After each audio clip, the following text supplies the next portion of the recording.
Salut les amis, bienvenue dans un nouvel épisode d'Easy French. Depuis 2 ans maintenant, j'habite à La Haye, aux Pays-Bas. Et aujourd'hui, j'ai rencontré plusieurs Françaises qui habitent ici aussi et qui ont bien voulu discuter avec moi de leurs expériences de Françaises aux Pays-Bas. Alors, c'est parti!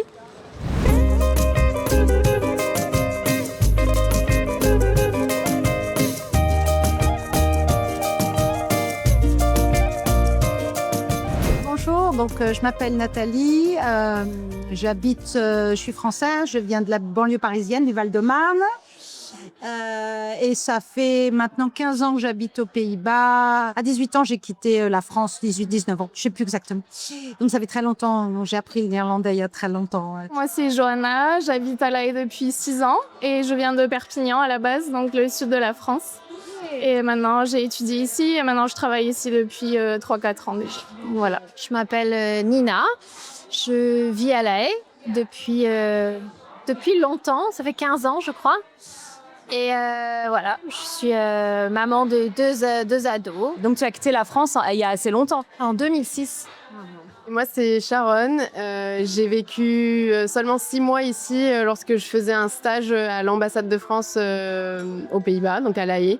Et j'ai adoré mon expérience néerlandaise. Mais je viens de Marseille et je vis à Paris. Quelles sont pour toi les principales différences culturelles entre la France et les Pays-Bas? Le fait que ce soit hyper plat, c'est facile de prendre le vélo partout et ça, j'apprécie beaucoup. En vrai, le fait qu'on n'ait pas besoin d'avoir de voiture. Il y a même des autoroutes de vélo, des parkings immenses de vélos. Enfin, quand tu arrives, moi, ça m'a choquée au début.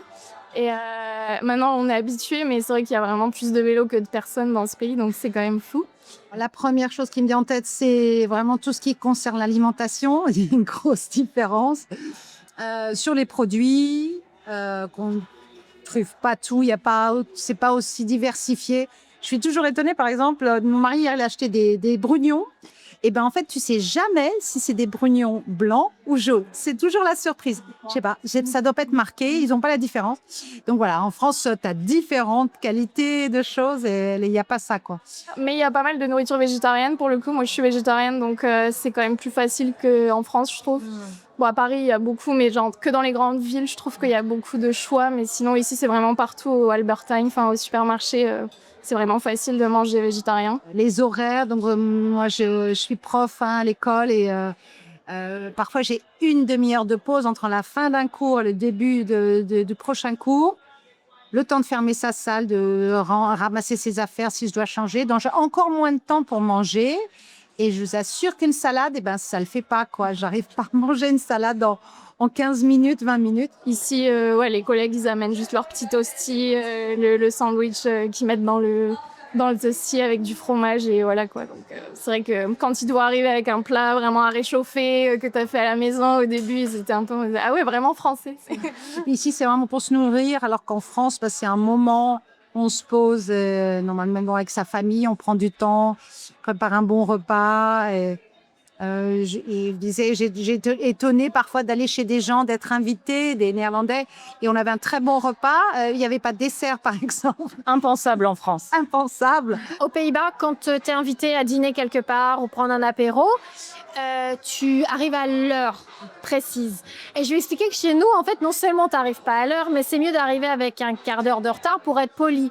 Donc ça, c'est vraiment une différence. Il y a des gens qui sonnent exactement à l'heure, même pas 1 minute. Donc c'est vraiment, c'est une marque de respect, de politesse en fait pour eux. Ouais, c'est une manière de respecter le temps des gens. Voilà, c'est tout à fait ça.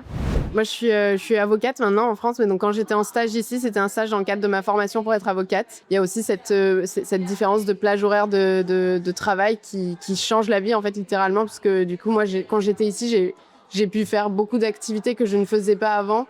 Souvent, les personnes font du 9h, 17h30, alors qu'en France, et surtout à Paris et dans le milieu de l'avocature, c'est vraiment des très gros horaires. Donc, je trouvais que l'équilibre, en fait, vie pro, vie perso, était beaucoup plus agréable ici. Les élèves sont chez nous jusqu'à peu près 15h à l'école. Et mon école est près de l'école française de La Haye. Et quand je quitte tard l'école 5h30, je croise les élèves français, quoi. Ce sont d'autres horaires. C'est vrai que travailler de 9h à 17h30, si on est bien productif, c'est suffisant.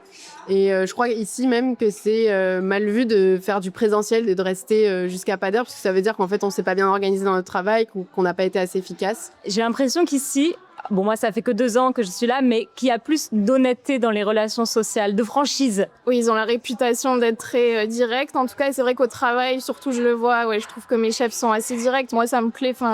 Et voilà, si c'est fait avec bienveillance, je pense que c'est bien.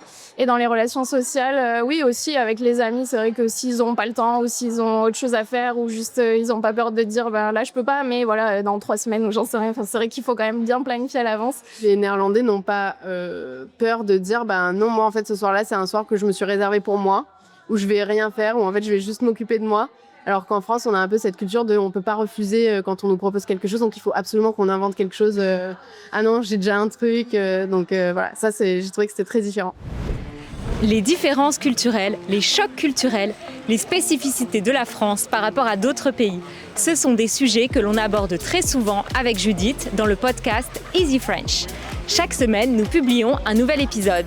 Et pour les membres, chaque épisode est accompagné d'une transcription interactive qui permet de lire le texte en même temps qu'on écoute et même de le traduire dans plusieurs langues. Pour les membres, nous proposons aussi le Vocab Helper, un outil qui vous permet de voir à chaque minute les mots les plus difficiles et leur traduction en anglais. En plus de cela, les membres ont accès à un contenu bonus pour chaque épisode, une dizaine de minutes où nous parlons plus librement sur le sujet. Pour devenir membre de la communauté Easy French, inscrivez-vous sur le lien easy-french.org/membership.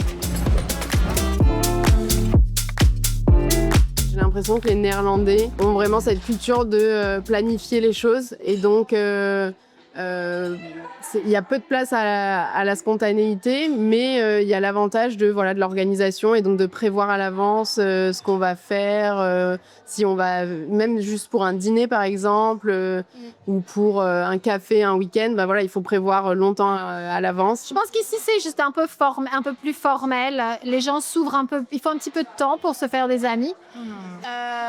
Mais une fois qu'on a des amis, ça dure. T'as des amis néerlandais ou plutôt des amis internationaux ? Un petit peu, mais c'est principalement international. Ici, ce qui est cool aussi, c'est qu'il y a des gens de partout. Donc ça, j'apprécie beaucoup. J'ai des amis vraiment partout dans le monde et j'aime beaucoup travailler en anglais, parler avec mes amis en anglais. Mais c'est vrai que j'ai pas trop un groupe de Français ici. Et des fois, ça manque de juste parler sans réfléchir, sa langue maternelle, quoi. Est-ce qu'il y a des choses qui te manquent de la France ? La météo du sud de France déjà, les montagnes, les reliefs un petit peu. C'est vrai que c'est très plat ici. C'est un des pays où je pense qu'il y a le moins de diversité géographique, quoi. C'est vrai qu'il y a il y a les dunes, là c'est cool, il y a la plage, mais on peut en profiter seulement quelques semaines par an, quoi. Et même la mer, elle est marron, elle est pas, ça donne pas très envie de s'y mettre. C'est pas la Méditerranée. Après ici on est vraiment central, donc on peut vraiment voyager beaucoup. Et on voit que les Hollandais, c'est un des peuples qui voyagent le plus. Donc, c'est parce qu'ils n'ont pas tant de choses à voir ici. Et ils ont les moyens de voyager aussi. Donc, c'est quand même assez bien placé pour pouvoir bouger. Et même les week-ends, il y a quand même plein de choses à faire. Au niveau de la culture aussi, je disais qu'il y a quand même... moi, je viens de Paris, en plus, d'un banlieue parisienne. Donc, à Paris, tu peux vraiment te réveiller le matin et te dire j'ai envie de me faire une expo, où est-ce que je vais aller ? Il y a des choses ici, il y a plein de choses qui se passent, bien sûr. Mais il y a quand même beaucoup plus de choix. Moi, je suis bien installée, donc il n'y a pas grand-chose qui manque de la France. On peut trouver tout ce qu'on veut en termes de repas. On trouve du pain, il y a du pain. Je veux dire, il n'y a pas vraiment de soucis. Bon, en mars-avril, quand il fait encore froid, j'avoue qu'on se dit que ce serait bien d'être dans le sud, mais ça s'arrête là.